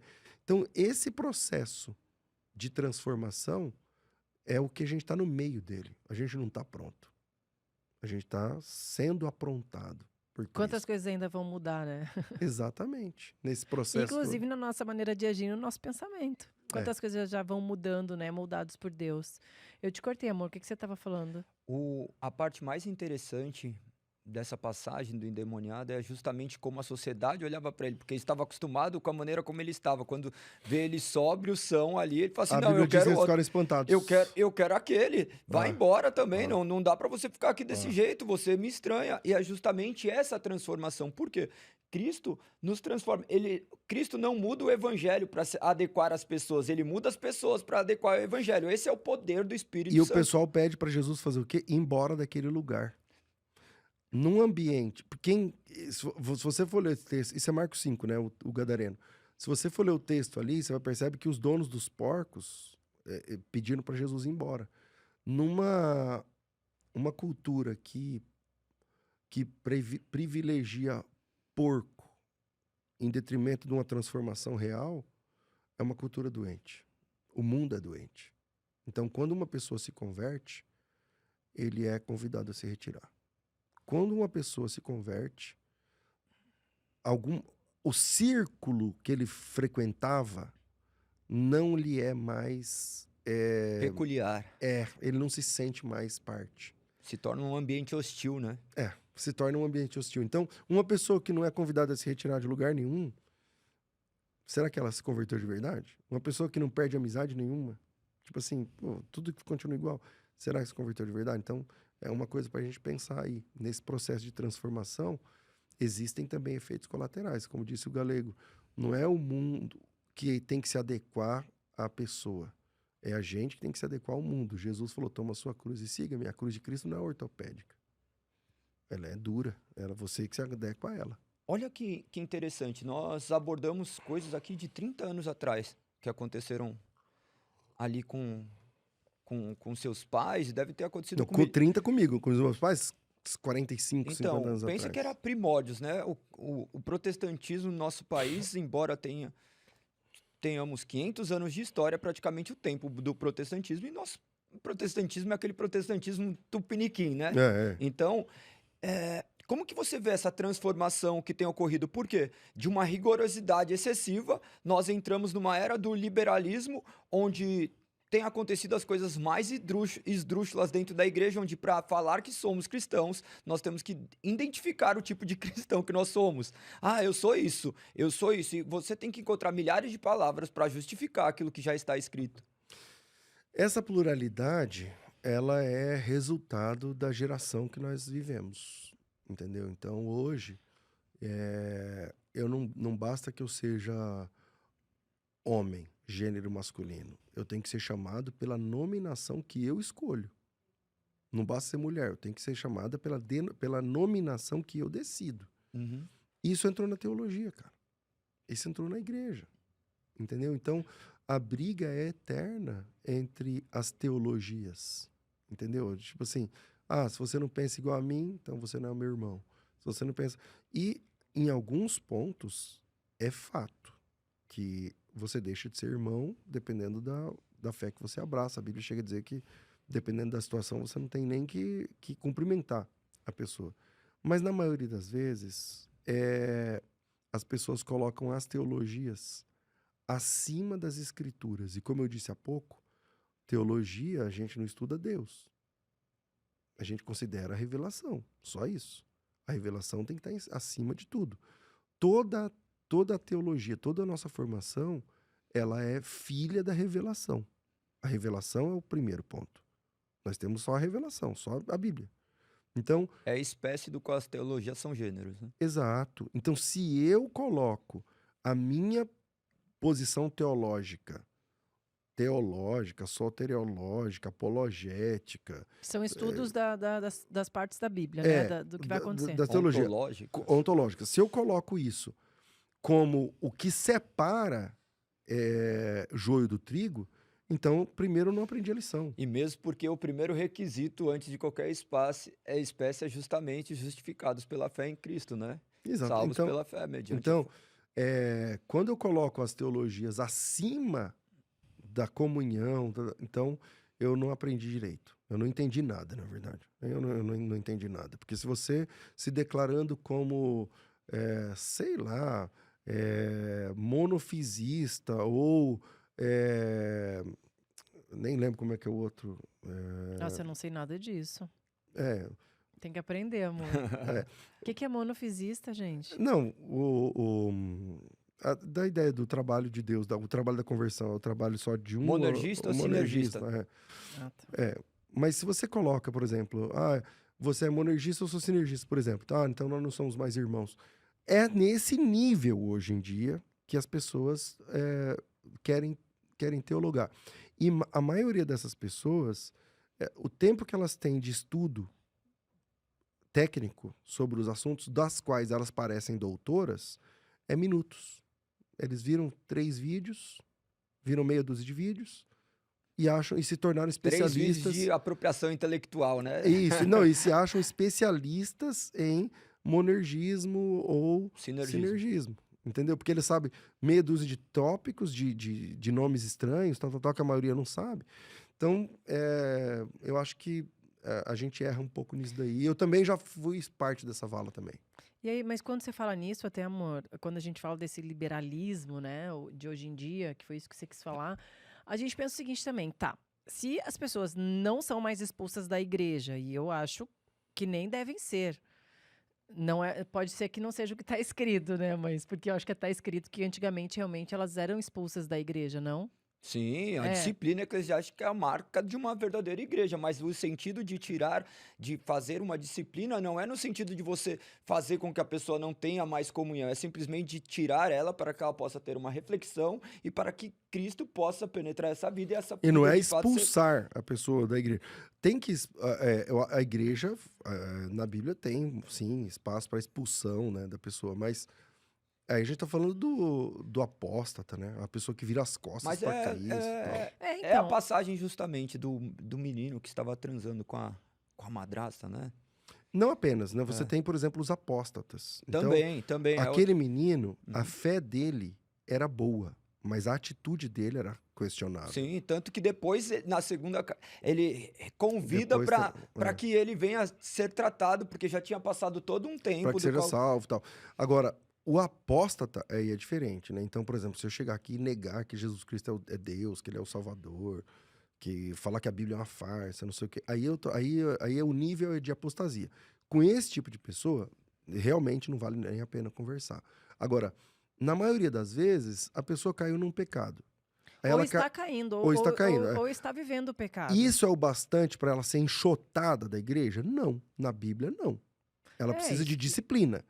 E disciplina é trazer para perto, é É acompanhar, cuidado, né? é cuidar, é discipular. Agora, Entendeu? por exemplo, uma igreja grande. Uma igreja, hoje nós vemos assim que nós temos uma igreja, nós Pequena. somos, numa igreja pequena. Nós somos líderes de uma igreja pequena. A gente consegue lá cuidar das pessoas, é uma igreja pequena, mas que tem uma igreja enorme. Tem gente que nem sabe quem frequenta essa igreja, porque entra, sai, não sabe. E aí essas pessoas às vezes vão lá, escutam a palavra, e estão vivendo em pecado Uma e igreja enorme para você, quantas pessoas? Mais ou menos. umas 2.000 pessoas, Tá, pessoas já é tá uma bom. igreja A enorme. igreja da Bíblia tinha 3.000. A primeira.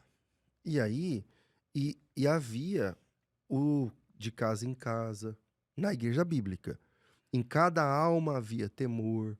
Mas hoje, eu tô falando que hoje não Entendeu? existe Então- mais isso, então, né, mas de é- porta em porta. De Eu casa em acho que casa. não. De casa em Eu casa. acho De que porta em não. porta existe. Tem as Ah. pessoas que vão de Não, eu cedinho. acho que não, no formato que está lá na Bíblia, todos os dias, né? Mas eu acho que a liderança, por exemplo, que se Deus quiser, vocês vão ter uma igreja com 3.000 pessoas. Não significa que ela se tornou impastoreável. Significa que você precisa repensar o pastoreio. Então, o pastoreio deixa de ser privilégio de um casal e passa a ser responsabilidade de 300 pessoas. Então, com 300 pessoas, você consegue lidar. Um grupo, os É. pastores para cada grupo de Então, pessoas. por exemplo, eu sou pastor de uma igreja pequena. Nossa igreja, não sei, a igreja local que eu fico tem uns 300 membros. É sei que lá. já é considerado grande pro padrão, né? A igreja é considerado grande e, segundo os estudos, é acima de 300 membros. Né? Não, então a minha não é grande. Então, Porque daí a gente mas, olha por exemplo, pras e megas eu que existem. sou um pastor que eu não aconselho pastorear no modelo que eu faço agora, porque eu não sou pastor de tempo integral. Então, eu não sou assalariado pela igreja. É eu não, bivocacionado. Né? Você é eu voluntário não dou. como Eu na sou igreja. voluntário, então eu não dou expediente, não sei o que lá.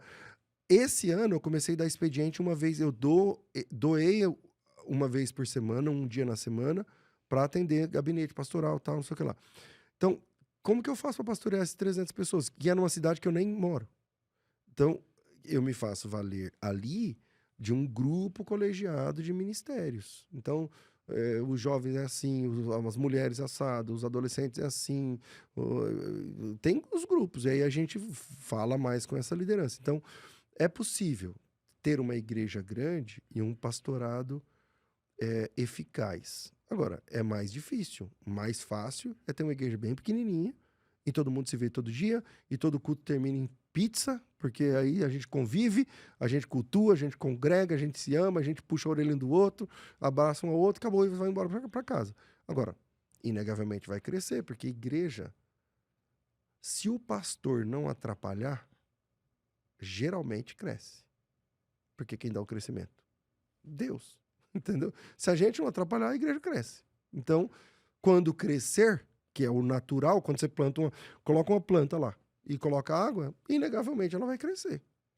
E a Bíblia diz, um planta, outro rega, mas Deus é que dá o crescimento. Então, vai crescer. Quando crescer, aí a gente tem que repensar, É um organismo, reorganizar. né? Um organismo vivo. É um organismo, fica É. doente, morre, cresce. Geralmente cresce.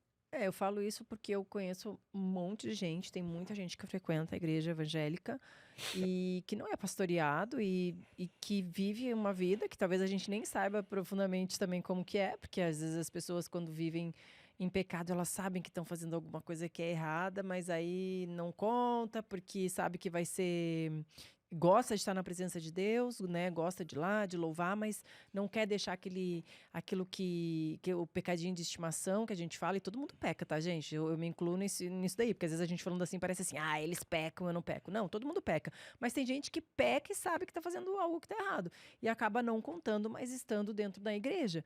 E são aí, pessoas que precisam ser acompanhadas. Então, verdade, de novo.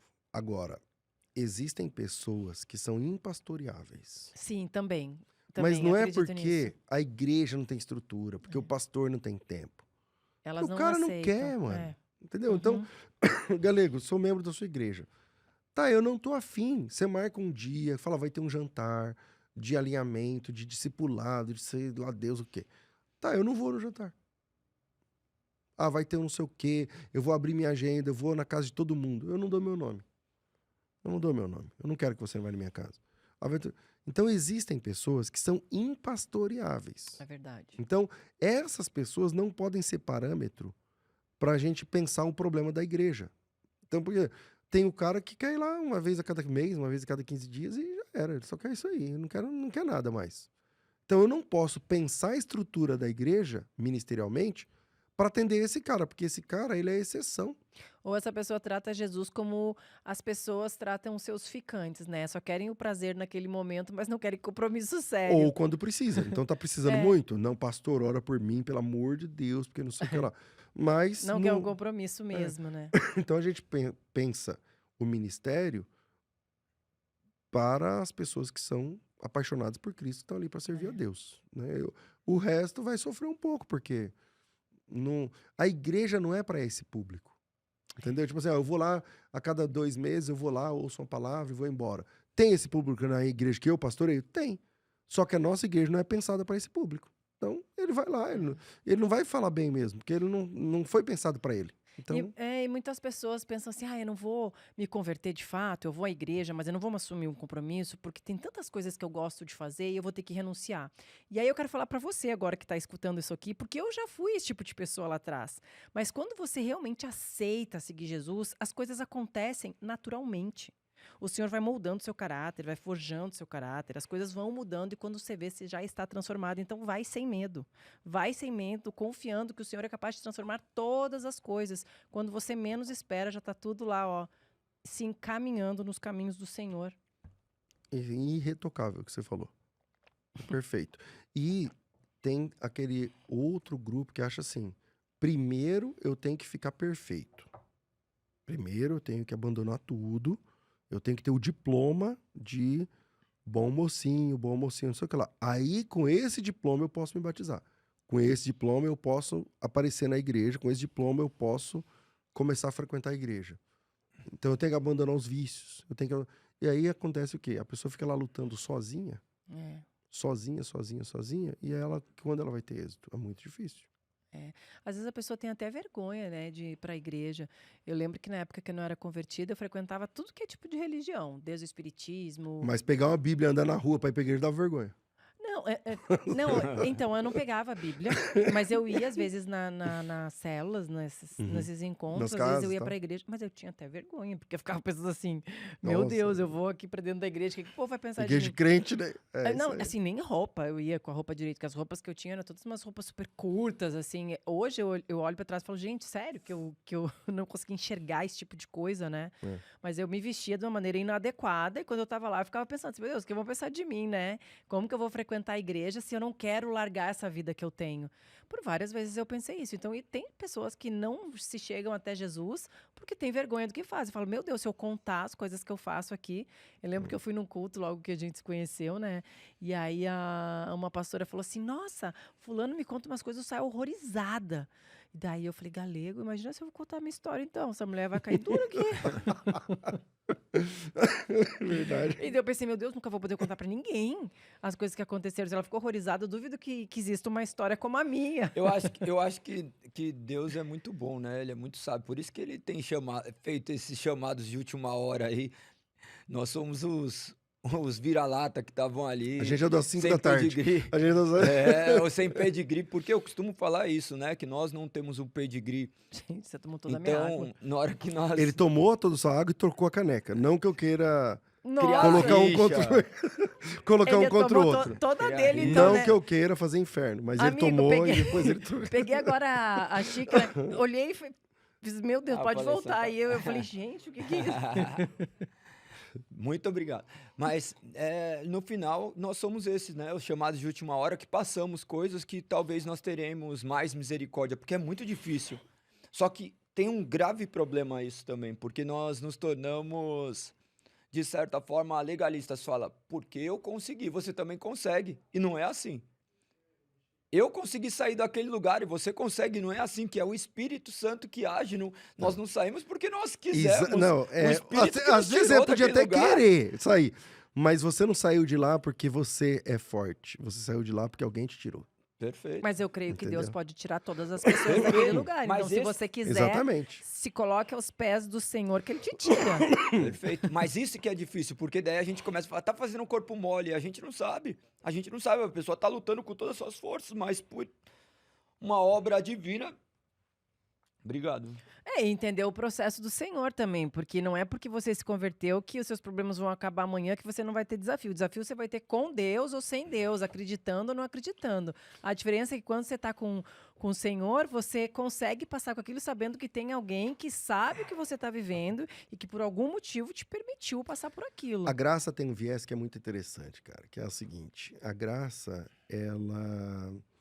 a graça de Deus, ela é para os desgraçados, entende? Quando Jesus morreu na cruz, ele morreu como um bandido. E ele morreu não como um bandido comum, ele morreu como o pior bandido. Porque um bandido comum, ele ia preso, apanhava em praça pública. Um bandido complicado, tal, ele podia ser até degolado, como foi Paulo. Mas um bandido que morre na cruz, ele tem a pior morte do império. E por que Jesus morre como um bandido? Ele desceu no último degrau da dignidade humana. A graça de Deus desceu no último degrau. E lá dentro, no último degrau, ela buscou um cara, que é outro bandido que estava morrendo igual Jesus. Para mostrar que se você está no último degrau da dignidade, a graça de Deus, ela é poderosa e ela é eficaz para transformar a sua vida. E depois que Jesus salvou a gente, significa que ele salva qualquer um, cara. Deus, na graça, está salvando qualquer um. A mensagem do evangelho é para qualquer um. O evangelho é Então, ofertado a todos, né? Exatamente. A todo mundo, né? Exatamente. O evangelho é ofertado a todo mundo. Nós não sabemos aqueles que. Eu que o posso pegar Espírito esse Santo corte criou. nessa sua fala sua depois? Então, então, sem querer teologar, mas é isso. A graça de Deus, ela é ela é esse estrondo, né? Ela é esse estrondo. Então, se Deus salvou a gente, significa que ele salva qualquer um. A escandalosa graça. Eu também, eu tava na situação igual a sua. Eu cresci numa família espírita, cresci frequentando igreja católica, frequentando o centro É isso do aí. espiritismo. Então eu cresci também. Só que eu vivi ainda o ateísmo. Então eu tenho muita facilidade para conversar com pessoas que viveram isso, porque eu entendo o que Você eles conhece estão, o eu que eles conheço muito pensam. bem.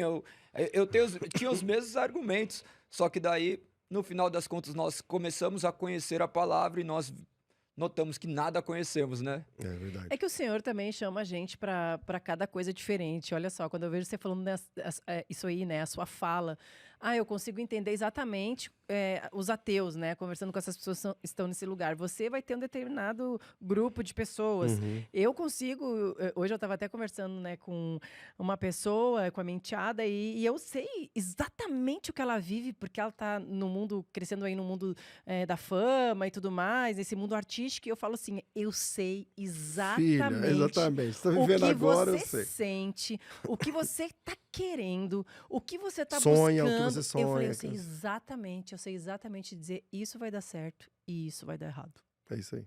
Eu falei, eu sei exatamente. Eu falei, também já fiz tudo isso. Então, assim, o Senhor nos chama para um grupo de pessoas no qual você vai olhar com autoridade e falar assim, ó, sei tudo o que você tá vivendo. O Galego, provavelmente, quando vê algum ateu falar, ele deve ser assim, já sei o que você tá Já falei pensando. exatamente. Já falei essa frase. Já Exatamente. tem até as respostas, né?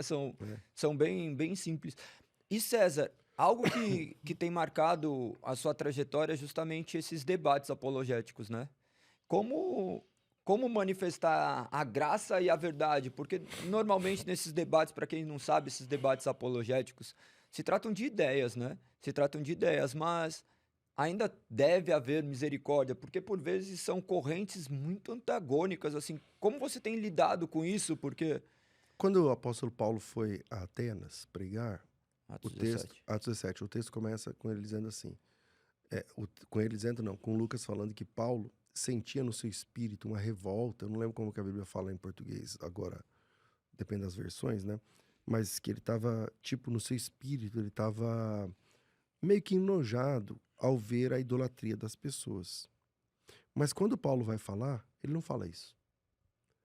Ele elogia a fé das pessoas, das quais ele não concorda. Então ele fala assim, passando, eu em tudo vejo que vocês são muito religiosos, porque passando eu vi os altares que vocês levantaram, inclusive tem um altar a um Deus desconhecido, não sei o que, esse Deus que vocês vão sem conhecer, é ele que eu anuncio e tal. Então eu tento pegar essa ideia de Paulo, onde por dentro ele não concorda, ele fala, isso é uma abominação, não sei o que e tal, mas por fora no debate, a minha missão não é ganhar debate, mas é ganhar alma. E para ganhar debate, é geralmente fácil, né? Se você tá certo, você tem uma razão, você vai lá com medo de texto, você resolve a parada. Mas e para ganhar almas?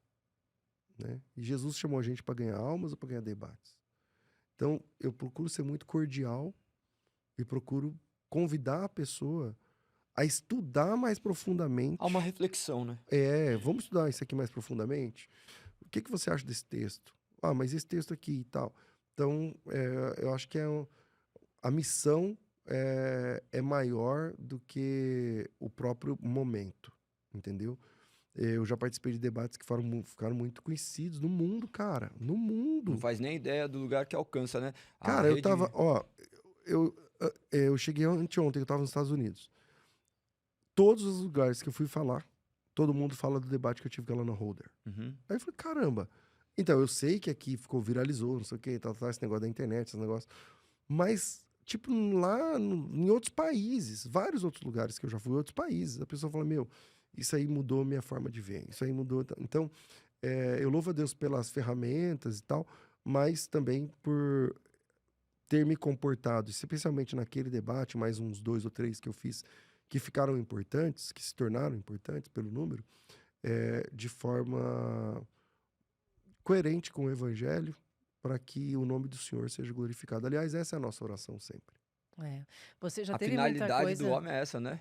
Glorificar a Deus. O nome de Deus ser glorificado. Já teve muita coisa que você mudou, assim, que você releu e falou, a perspectiva que eu via antes é diferente da que eu tô vendo agora? 28 anos, praticamente tudo, né? Já, Vai virando cara, de ponta cabeça. Já. Então, por exemplo, eu me converti numa igreja que a mulher não podia usar calça, eu defendi isso aí. Que homem não podia usar bermuda, eu defendi isso aí. Que a mulher não pode cortar o cabelo, não pode ter barba, eu defendia isso aí.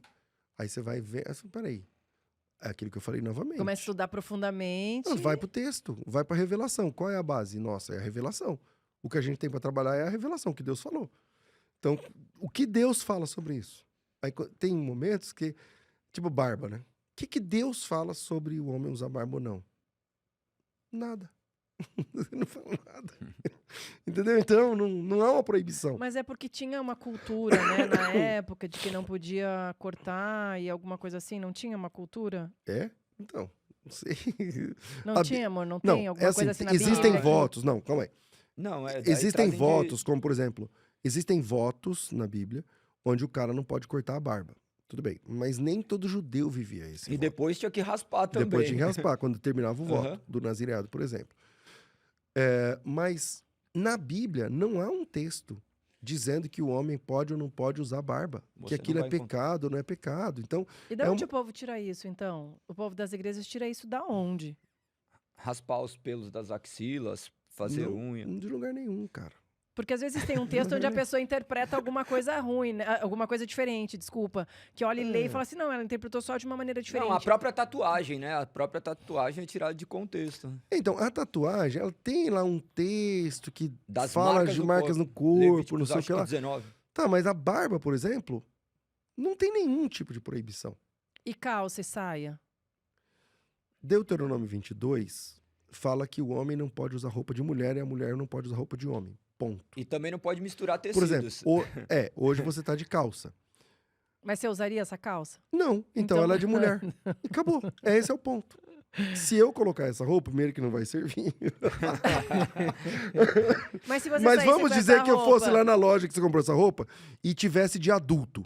Tivesse uma que servisse em mim, de verdade. De adulto. É. Aí eu coloco essa roupa. Não vai combinar. Então, por quê? Porque essa roupa é feminina. Então, o que a Bíblia proíbe lá é essa questão do travestismo, né? De você se portar como homem, se adornar como um homem. Ou eu me vestir, me comportar, me portar como uma mulher. Na Bíblia, isso é uma abominação. Esse é o princípio. Aí a igreja da época, por exemplo, vocês dois, vocês têm vó? Não tem Mas mais você vó. lembra da sua avó? Eu fiquei pensando aqui. Mas você não. lembra da Eu sua lembro, avó? lembro Você das lembra da sua duas. avó? Ok. A sua avó era crente? Não. Ela usava calça? Ai, acho que sim. Eu não lembro se ela usava calça, você acredita? Eu não lembro. Pensa na sua avó de calça. Combina? Tá. É vestido. Geralmente. É, eu É acho que vestido. era vestido. Hoje, as avós de agora já usam calça. Mas Tem tatuagem, antigamente. piercing e tudo. É, mano. tem tatuagem do. Mas antigamente. Não que eu estou falando que você é velho ou você é velho, não é isso. Mas num passado Embora não seja. tão recente, num passado não tão distante, quer dizer, as mulheres usavam saia mesmo. Então a igreja presente definiu assim: saia é roupa de mulher. Porque quando a mulher começou a usar calça? Na década de 60, Mas nos aí, Estados Unidos. Que é o jeans, o não sei o quê, a liberdade, aí década de 70, o movimento hippie, não sei o que, as mulheres começaram a usar calça. Aquela calça era um movimento de revolta, não sei o que lá. Então, pensa a cabeça da igreja naquela época. Então, hoje, existem tabus contra vestuário ainda. mas e aí quando você olha, por exemplo... Você agora há pouco falou assim pra mim, eu usava uns roupas que não dá. Tá, mas tá escrito lá que não dá? Não tá. Sim. Mas aí você parte da ética. Mas aí quando fala assim... Eu não vai vou entrar- com a- Vamos chamar o Clóvis aqui pra falar sobre ela. Sensualizar, aí Clóvis bota de você Barros. expor o seu corpo. Essas roupas muito Isso. curtas, você acaba expondo o seu corpo. Exato. Não, Agora vai entrar deixa- em outros princípios. Deixa eu perguntar uma coisa, então, assim, eu sei Mas que... eu tô tentando mostrar que, assim, tipo assim, por que algumas igrejas são ainda contra a mulher usar calça? Eu não defendo isso. Mas eu tô dizendo que, historicamente, você consegue entender. Na Bíblia fala, mulher usa roupa de mulher, homem usa roupa de homem. Aqui no Brasil, o roupa de homem era calça, a roupa de mulher era vestido. No Brasil, então, porque se você for olhar, por exemplo, não sei se condiz com as roupas da época, mas se você for olhar The Chosen até, Jesus usa um vestido e os apóstolos Não, se você for na também. Escócia, o homem usa saia. Então, Então, mas o princípio cultural é homem, roupa de homem. Mulher, roupa de mulher. Na Escócia, o homem usa uma roupa que chama kilt, mas é uma saia. Para nós é uma saia curta. para Uma saia homem, no mas, joelho. mas lá é uma roupa Mas de para homem. mulher tem outra roupa. Entende? Então, esse é o princípio. Cultural. Por que aqui no Brasil algumas igrejas falam mulher não pode usar calça? Porque a roupa de mulher aqui é saia saia e vestido. O que acontece? Há um delay na cultura para a igreja. A igreja meio que é reticente, ela não aceita. A igreja debatia se podia ter ou não ter bateria. Guitarra na igreja. Algumas igrejas não têm até hoje. Bateria e guitarra, não pode. Tambor, não pode. Aí, a igreja tem esse delay. Teve esse delay com televisão. Aí hoje essas mesmas igrejas têm programa na televisão. Teve da rádio, teve tudo. Antigamente, quem usava televisão era a imagem da besta. Os próprios artefatos eletrônicos, né? Telão, luzes, Tudo. essas coisas. Então há um delay na igreja, por alguma razão cultural, que a igreja não aceita. Primeiro a igreja não aceita. Depois há um debate. E depois se flexibiliza. Barba, por exemplo. A própria parede preta, né? Cor da parede. Então, barba, por exemplo, eu acabei de falar pra vocês. Eu cheguei ontem. Eu tava nos Estados Unidos. Lá, eu tirei a barba pra pregar. Porque eu tava numa igreja, Assembleia de Deus, que na Assembleia o pastor não usa barba. Então, a Bíblia fala alguma coisa? Não. Mas essa questão cultural é forte demais. E a sua liberdade te permite fazer isso, né? Exatamente. Porque Então, pra só mim, é verdadeiro livre aquele que conhece a verdade. Porque você vai causar escândalo. Você não vai conseguir mudar o pensamento de todo mundo. o que é mais importante? Você pregar ou você manter a sua estética Perfeito. do seu rosto com barba? Claro. Sim. Então, pra mim, é pregar. Você quer que eu tire a barba pra pregar? Beleza. Até onde eu posso ir pra pregar que não comprometa a minha honra, a minha dignidade? Pra mim, tá tudo bem. Aqui você tem que tirar o sapato pra pregar. Posso pregar o evangelho se eu tirar o sapato? Posso, pode. Eu tiro o sapato e prego, cara. Não tem dessa. Entendeu? Então, é essa maturidade que a gente vai alcançando com... Ao longo do tempo, né? Colocar Cristo no centro de tudo, Mas né? o peso cultural é muito fácil para nós aqui, no século XXI, em São Paulo. A gente está no centro de São Paulo. Não sei o quê. Ficar falando, mas essa igreja é retrógrada, porque a mulher não pode usar saia, só pode usar saia, não pode usar calça. O cara não pode ter um bermuda, não pode rapar o pelo da perna. Ok. Mas é que isso para eles é uma cultura. E o peso cultural é muito grande. Por exemplo, vamos falar de uma coisa cultural que vocês fazem também e que a Bíblia não diz. Deixa eu pensar. Orar com o olho fechado. Por exemplo, vamos dizer que você vai orar agora. Como é que é o seu jeito de orar? Esteticamente, o que você faz? Eu oro em silêncio e fecho os olhos. Tá. E baixo a cabeça ainda. E baixa a cabeça. Então você faz assim, ó. Eu me concentro. Tá? Ou falando baixinho, ou não. Ok. Essa é uma estética. Uma manifestação estética da oração no Brasil. Como é que Jesus Cristo orava? Com o olho aberto e levantando a cabeça. Vários textos. E também ele, prostrado, levantando né? os olhos aos céus, disse, Pai, não sei o que, não sei o que. E também aí- tem prostrado. E ele Sim. levantando os olhos aos céus abertos, está escrito. Porque pode levantar os olhos dos céus fechados. Não, entendeu? Então, aí você, então aí você hoje, foi profundo, aí hoje foi você boa, fala aí assim, você ó. foi boa. Hoje fala assim, vai, vamos orar. E todo mundo vai orar. Aí, todo mundo entra na É estética ritual da de Lise, que é comportamento, tipo ritual assim, de- junta as mãos, baixa a cabeça, fecha o olho. Senhor, não sei o que, não sei o que. Não, eu Ok. oro assim na minha Aí, casa. Na quando igreja tem- tem que... Não, falar tudo bem. alto. Mas você também fecha o olho? Na Ah, igreja? Na igreja? Fecha. Sim, mesmo, fecha, porque até fecha. mesmo na igreja você induz. Isso é cultural. E aí, quando você tem um cara lá, você tá lá no culto, no púlpito, vamos orar, e você começa a orar, e daqui a pouco tem um cara com o olho aberto, parece que ele é menos espiritual. É. Parece que o cara nem fecha o olho, pô. O cara nem... Nem tá Tudo orando. bem, mas nada. desde quando a Bíblia fala que tem que orar com o olho fechado? Nenhum lugar. Mas na nossa cabeça é assim que funciona. É. Aí você se converte, você vai numa igreja, chega lá, vamos orar, todo mundo baixa a cabeça, fecha o olho, o que você faz? Baixa a cabeça, fecha o olho. A Aonde tá criação de escrito? padrões, né? Aonde tá escrito? Lugar nenhum. Se todo mundo se ajoelhar, você vai ficar até sentindo mal sentado sentado. Você tem que pegar e ajoelhar também. E não, onde tá escrito? Lugar nenhum. Mas o poder cultural é grande demais. É verdade. O ambiente vai moldando as pessoas. Tolstói falava que só é verdadeiramente livre aquele que conhece a verdade, né? Então, no final das contas, a verdade que nos liberta. Que de liberta toda, conforme Jesus toda disse. essa É. religiosidade. Uma vez eu preguei pra um cara que ele é egípcio, né? E ele se converteu e tal, ele é muçulmano. E aí ele nunca tinha vindo ao Brasil. Ele veio pro Brasil, não sei o quê, queria casar, não sei o que lá, tudo bem. Aí, Muçulmano já tinha 10 mulheres lá, veio pra cá, se Pois converteu é. e quis casar. aí beleza. Aí ele veio pra cá passear, não sei o que lá. O nome dele é Ali. Aí ele voltou. Não sei o que lá. Aí ele falou, eu tô namorando uma moça online, não sei o quê. Que legal, ela é evangélica também e tal. Falou, legal. Aí essa moça começou a falar comigo pra... Tipo assim, pastor, como é? O cara é muçulmano, fala aí pra mim, né? Não sei o quê. Eu fui meio que o cupido lá deles, né? Beleza. E eu nunca mais... Eu demorei pra ir voltar lá. Ele mora no Cairo, no Egito. Aí um dia eu tava no Cairo. Falei assim, olha, eu tô aqui no Cairo. Tá? Não, vem jantar aqui em casa. Ele já tinha casado. Já estavam casados e tal. Eu venho aqui em casa, porque ela quer te conhecer. Você não sei o quê, tal, beleza. Aí eu fui na casa dele. Quando eu cheguei lá, ele me buscou no hotel. Quando eu cheguei lá, ele abriu a porta. Ele abriu a porta e fechou quando a gente ia entrar. A gente entrando, ele abriu a porta e fechou. Aí ele parou e falou assim pra mim, cara, posso pedir uma coisa? Você não vai ficar chateado? Eu falei, se eu puder fazer, o que você precisa? Vamos comprar alguma coisa? O que é que você quer?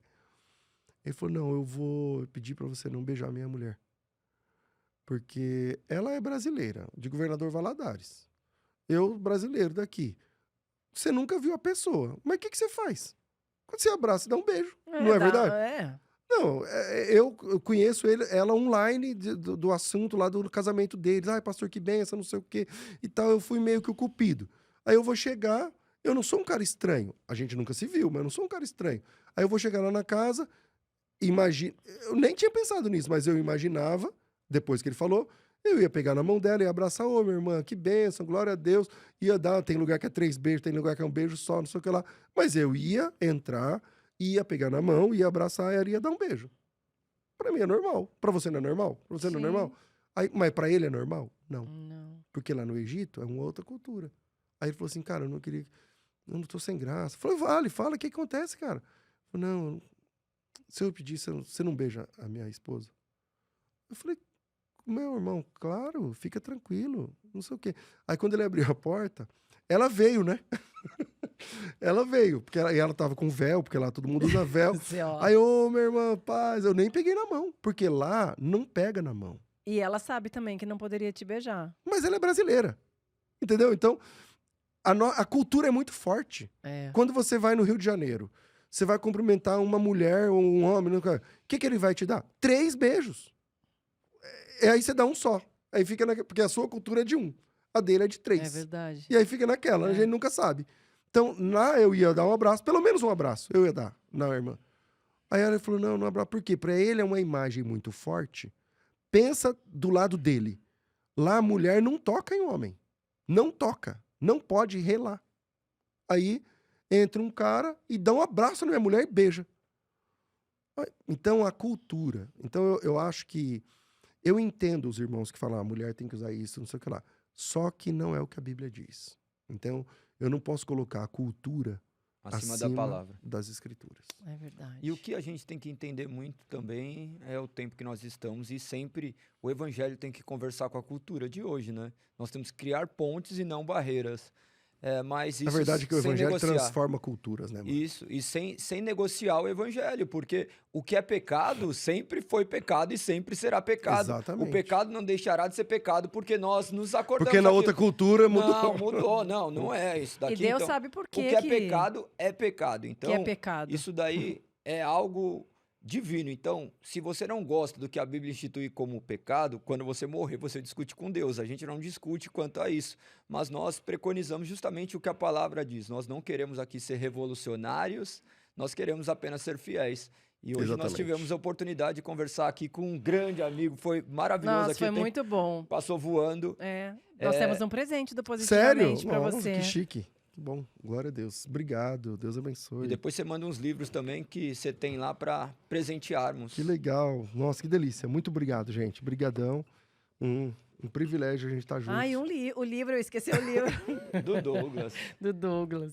Douglas Gonçalves? Isso. Que legal, da hora. O Douglas é o mais falado aqui, porque todo final de episódio nós entregamos o livro dele e esperamos sua presença aqui, viu, Douglas? Legal, legal. Parabéns. Fala, galera. Valeu, Douglas. Também obrigado, O saudade. César tem um programa na rádio. Você falou do programa dele? Você está falando agora. Não, é porque... Então fala você, César, porque eu Todos não os sei dias, exatamente o de horário. segunda a sexta-feira, 11 da manhã, horário de Brasília, tem um programa de debates da Rádio Musical FM. É muito legal, gente. Cara, é muito show, muito legal. Pra quem tá em São Paulo, pode acompanhar pelo Dial. Você tá dirigindo e ouvindo a rádio. Dial, você tá demais, hein? É. Dial. Você viu? Essa eu busquei longe. 105,7 no rádio. O canal do YouTube Musical FM, que é o canal oficial da rádio, e no meu canal César Cavalcante. Ambos transmitem A mesma ao coisa. vivo o debate. E às 2h, todos os dias de segunda a sexta, tem o programa mais antigo que a gente faz. Tem 20 anos esse programa, chamado Crescendo na Fé. É um programa de perguntas e respostas bíblicas. Então, Que foi o que a gente foi. Foi o não, que eu vocês fui. foram no de entrevista. Tem outro? O programa de debate, ele é de segunda a sexta, mas uma vez por semana, a gente convida pessoas para entrevista. Então, foi num programa desse que vocês Nossa, estiveram. é muito legal, gente. Foi muito legal, né? É muito legal. E à tarde tem o programa de perguntas e respostas. E, graças a Deus, é uma audiência muito grande. São Paulo inteiro acompanha. Bom, não agora com a internet, não só São Paulo, né? Então, é isso aí. Quem quiser, siga lá o canal César Cavalcante e também o da Rádio Musical para você acompanhar todo esse conteúdo. Amém. Demais, demais. Muito obrigado. Nós terminamos sempre, César, com 5 perguntinhas e com uma oração no final. Então, eu gostaria de falar Com o olho fechado, a oração. 5 palavras, pode ser. 5 palavras, você pode fazer uma devolutiva, seja com uma palavra, seja com uma frase. Eu creio que as palavras aqui fazem muito parte do seu vocabulário também. Você já consegue falar de maneira muito bela com simples palavras que não são tão simples assim. A primeira palavra é escrituras. Tudo. É tudo para nós. Tudo, nosso tudo é as escrituras. A segunda palavra é graça. O único meio de salvação. Terceira palavra, fé. O veículo que nos conduz a esse único meio de salvação é a fé. Quarta palavra, Cristo. Deus para nós. Cristo é Deus, é o Salvador. A quinta palavra é Deus. A Trindade é o maior mistério da teologia, é a Trindade. Nela, nós entendemos que Deus é mais de uma pessoa. Deus é uma comunidade. É Pai, é Filho, é Espírito Santo. Por isso a Bíblia diz que Deus é amor. O amor não é um atributo de Deus. É a essência dele. Ele é amor. Não é que ele tem amor ou ele sente amor. Mas a Bíblia diz que Deus é amor. E só pode ser amor sendo mais de uma pessoa. Porque você precisa, sendo uma única pessoa, você não pode ter o amor como essência. Porque para você ter o amor como essência, você precisa amar e ser amado. Você precisa de um amante e um amado. E Deus é a Trindade que nos mostra o nosso modelo relacional. Nós amamos porque Cristo nos amou. Nós somos amados porque Cristo nos alcançou. E tudo isso tem a ver com a Trindade. Deus é a Trindade que nos ensina um novo jeito de ser gente. Amém. Amém, maravilhoso. Amém. E obrigado pelo convite, mano. Muito obrigado. Foi Quero muito vocês de volta bom. lá no programa também. Foi muito bom. A gente sempre encerra pedindo para algum de nós que estamos aqui, ou convidado, eu, o Galego, orarmos pelas pessoas A minha que vez estão... já foi antes. Agora Mas ninguém recebeu, só nós aqui recebemos a sua oração. Vou pedir para você orar pelas pessoas que estão em casa, por essas pessoas que nos acompanham, por essa pessoa que abriu a porta da sua casa hoje, não sei onde você se encontra, né? Porque você pode estar escutando esse podcast no metrô, no ônibus, em casa, no trabalho. Eu gostaria de pedir para que você orasse pela vida dessa pessoa. Com alegria. Senhor, em nome de Jesus, nós levantamos o altar da oração mais uma vez. Esse veículo maravilhoso que o Senhor nos concedeu, que é a oração, através desse veículo, sabemos que o Senhor nos ouve, porque quando nós falamos, é o sangue do seu Filho que o Senhor enxerga e por esse sangue nós temos acesso a Ti, conforme está registrado na Tua palavra, na revelação. Em nome de Jesus, nós pedimos que o Senhor abençoe e alcance cada vida, cada pessoa, cada história que está representada na pessoa que está ouvindo ou acompanhando de alguma forma esse conteúdo gerado com muito carinho. Em nome de Jesus, só o Senhor conhece todas as necessidades, então visita essa pessoa de forma especial. Visita, Senhor, essa pessoa de forma pessoal, esteja com ela e abençoe de uma forma estratégica para que ela se envolva cada vez mais contigo, através da Tua palavra e através daqueles que o Senhor levantou para levar a Tua palavra. Não permita, hoje falamos muito, Senhor, sobre erros institucionais e tantas outras coisas. Não permita que os erros das pessoas sejam usados para que algumas pessoas se afastem da igreja, como aconteceu na minha família, por exemplo. Tem misericórdia e que haja em nós crescimento, maturidade, para olharmos para Cristo e não para os que Cristo chamou. Olhando para Cristo, o autor e consumador da nossa fé, que nós conseguimos ir avante, porque este sim nunca nos decepciona. Em nome dele, por ele, sempre oramos agradecidos. Amém. Amém. Amém, amém. Obrigada pela companhia, obrigada pela audiência. Não esquece de seguir o canal, não esquece de compartilhar. Muitas pessoas precisam ouvir esse podcast, precisam ouvir aquilo que o Senhor tem a falar. Então, eu te peço a compartilhar, deixar o seu testemunho aqui embaixo, seu recadinho. E o que eu tenho para falar para você é que você se aproxime cada vez mais do Senhor, que você tenha comunhão com Ele, que com certeza você será uma pessoa cada vez mais transformada, sem medo. Se chegue ao Senhor, porque só Ele pode transformar todas as coisas. Ele já colocou em você tudo o que você precisa. Você tem tudo o que você precisa, mas você consegue ver e sentir quando você está na presença do Senhor. Por isso é só com Ele que você vai conseguir aquilo que você tanto deseja, que é a graça dele sobre a sua vida. Amém? Um grande beijo e até o próximo episódio. Beijo, obrigada, César, foi Deus maravilhoso. abençoe, tamo junto. Obrigada, amor.